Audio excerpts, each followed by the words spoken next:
അങ്ങനെ ഇന്ന് pet detective എന്ന സിനിമ കണ്ടു. സിനിമ ആദ്യം കാണണ്ടെന്നൊക്കെ വിചാരിച്ചാണ്. കാരണം ട്രെയിലർ ഓക്കേഷ് ഫീൽ ആയിട്ടാണ് തോന്നിയത്.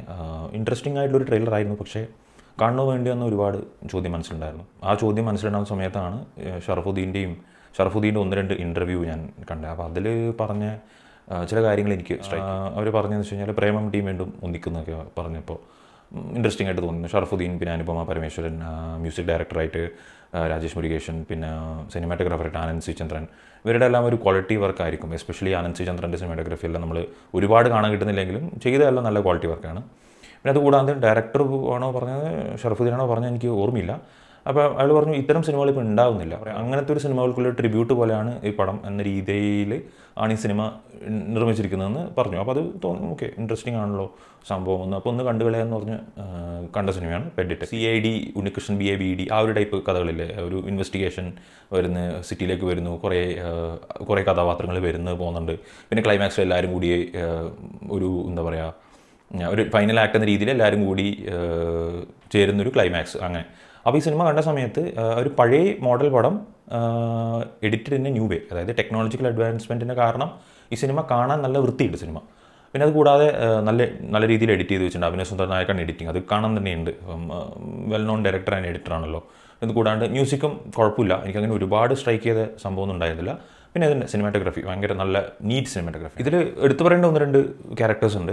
ഒന്ന് എനിക്ക് മെയിനായിട്ട് നമ്മുടെ ജോമൻ ജോതിർ എനിക്ക് ഭയങ്കരമായിട്ട് ഇഷ്ടമുള്ളൊരു നടനാണ്. പ്രത്യേകിച്ച് പുള്ളിക്കാരൻ പറയുന്ന ഒരു വൺ ലൈനേഴ്സും കോമഡി ടൈമിങ്ങും, അത് മെയിനായിട്ട് പറയുന്ന ഡയലോഗിൻ്റെ സൈഡിൽ ഇങ്ങനെ കൗണ്ടർ പറയുന്നതിൽ ഭയങ്കര രസം തോന്നിയിട്ടുള്ളൊരു ആക്ടറാണ് ജോമൻ ജോതിർ. പുള്ളിക്കാരനും ഇതിൽ നല്ല രീതിയിൽ ഷൈൻ ചെയ്തിട്ടുണ്ട്, എനിക്ക് നന്നായിട്ട് വർക്ക് ആയിട്ടുണ്ട്. പിന്നെ ഷറഫുദ്ദീൻ്റെ ചില ഡയലോഗ്സ് എല്ലാം രസമുണ്ട്, ഓക്കെയാണ്. പുള്ളിക്കാരൻ നല്ല ഡീസൻ്റായിട്ട് ചെയ്തു വെച്ചിട്ടുണ്ട്.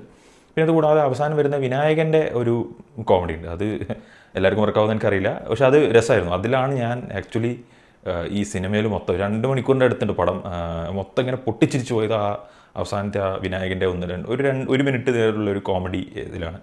അപ്പം പിന്നെ വിജയരാഘവനും നല്ല രീതിയിൽ രസത്തിൽ ചെയ്തു വെച്ചിട്ടുണ്ട്. കുറച്ചുകൂടി നല്ല അടിപൊളിയായിട്ട് ക്യാരക്ടറൈസ് ചെയ്യാമായിരുന്നു എന്ന് ചിലപ്പോൾ തോന്നിപ്പോയി. പക്ഷേ ഇൻട്രസ്റ്റിംഗ് ആണ്. ഇവരുടെ എല്ലാം അഭിനയം കൊണ്ട് തന്നെയാണ് ചില സീൻസൊക്കെ നല്ല ഇൻട്രസ്റ്റിംഗ് ആയിട്ട് തോന്നിയത്. എസ്പെഷ്യലി ഫസ്റ്റ് ഹാഫൊക്കെ കഴിയുന്ന സമയത്ത് പടം ഓക്കെ, ജസ്റ്റ് ഇങ്ങനെ ചുമ്മാ കാണാം എന്ന രീതിയിലല്ലാണ്ട് ഒരു വാവ് ഫാക്ടറൊന്നും ഉണ്ടായില്ല. സെക്കൻഡ് ഹാഫിലേക്ക് കടന്നു, അതേപോലെ പടം എന്തൊക്കെയോ ആകെ തീരാമായിരുന്നൊരു കഥയായിരുന്നു. അങ്ങനത്തെ കുറച്ച് നല്ല ഹെവി ക്യാരക്ടേഴ്സ് ഉണ്ട്, പക്ഷേ എവിടെ എത്താതെ പോയൊരു ഫീൽ എനിക്കങ്ങനെ ഫീൽ ചെയ്തിട്ടുണ്ടായിരുന്നു. പക്ഷേ ക്ലൈമാക്സിൻ്റെ പ്രത്യേകിച്ച് ആ ഒരു 15-20 മിനിറ്റ്സ് അവസാനത്തെ എല്ലാവർക്കും വർക്കാവുന്നറില്ല, എനിക്ക് നന്നായിട്ട് വർക്കായി. ഒരു സ്ലാപ്സ്റ്റിക് ഹ്യൂമർ രീതിയിൽ നമ്മളിപ്പോൾ എല്ലാവരും കുറേ റിവ്യൂസ് വരുമായിരിക്കും, പ്രിയദർശൻ ടൈപ്പ് പടം എന്നൊക്കെ പറഞ്ഞിട്ട് ആ ഒരു എന്താ പറയുക, ഫുൾ ഒരു സ്ലാപ്സ്റ്റിക് ഹ്യൂമർ. എല്ലാ ക്യാരക്ടേഴ്സും വന്ന് സാധനങ്ങൾ അങ്ങോട്ടും ഇങ്ങോട്ടും എറിയുന്നതിലും ആൾക്കാരുടെ ചാട്ടത്തിലും ഓട്ടത്തിലും പ്രകടനത്തിലൂടെ ഉണ്ടാക്കുന്ന ടൈപ്പ് കോമഡി ഉണ്ടല്ലോ. അത് സംസാരമൊന്നുമില്ല, അവസാനത്തെ ഒരു 15 മിനിറ്റ്സ് ചുമ്മാ കുറേ ഓട്ടമാണ്. അപ്പം അത് എനിക്ക് നന്നായിട്ട് വർക്ക് ചെയ്യും. അത് കാരണം എന്താ പറയുക,